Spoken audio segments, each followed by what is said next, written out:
దొంగలు పడ్డ 6 నెలలకు కుక్కలు మురిగాయి అన్న చందంగా Telangana real estate regulatory authority వ్యవహరిస్తే ఎలా అని ప్రీ లాంచ్ లో దగాపడ్డ అమాయక బయ్యర్లు ఆవేదన వ్యక్తం చేస్తున్నారు. ఎప్పుడో 5-6 ఏళ్ల క్రితం భువనతేజ ఇన్ఫ్రా అనే సంస్థ షామీర్పేట్లో హ్యాపీ హోమ్స్ 1 అనే ప్రీ లాంచ్ ప్రాజెక్ట్ ను ఆరంభించి తక్కువ రేటుకే ఫ్లాట్లంటూ కొనుగోలుదారుల నుంచి కోట్లాది రూపాయలని వసూలు చేసి బిచానా ఎత్తేస్తే ఆ కంపెనీ ఎండి జైలు శిక్షను కూడా అనుభవించి ఇంటి బయ్యర్లను భయఖాతరు చేస్తూ మార్కెట్లో దర్జాగా తిరిగేస్తుంటే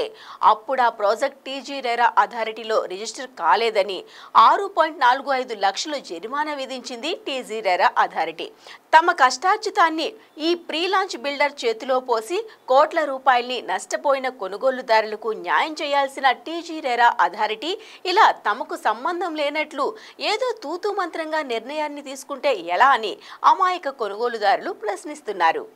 అసలు భువనతేజ అనే సంస్థ ఎన్ని ప్రీ లాంచ్ ప్రాజెక్టుల్ని ఎక్కడెక్కడ ప్రారంభించింది, ఎంతమంది నుంచి ఎన్ని కోట్లు వసూలు చేసింది, వసూలు చేసిన సొమ్మును ఏం చేసింది,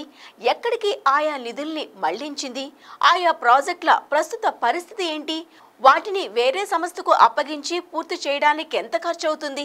బయ్యర్ల నుంచి వసూలు చేసిన సొమ్మును ఎండి చక్కా వెంకట సుబ్రహ్మణ్యం నుంచి ఎలా వసూలు చేయాలి, ఆయా నిర్మాణాల్ని పూర్తి చేయడానికి అవసరమయ్యే సొమ్మును ఎలా సమీకరించాలి, ఇలా టీజీ రెరా ఆలోచించాలి తప్ప కేవలం 6.45 లక్షల జరిమానా విధించి చేతులు దులిపేసుకుంటే ఎలా అని కొనుగోలుదారులు ప్రశ్నిస్తున్నారు. భువనతేజ సంస్థ విషయంలో టీజీ రెరా లోతుగా అధ్యయనం చేసి మొత్తం బాధితుల వివరాలన్నీ సేకరించి వారి సొంతింటి కలను సాకారం చేసేలా చేయాలి. అప్పుడే టీజీ రెరాకు దేశవ్యాప్తంగా ప్రశంసలు లభిస్తాయి.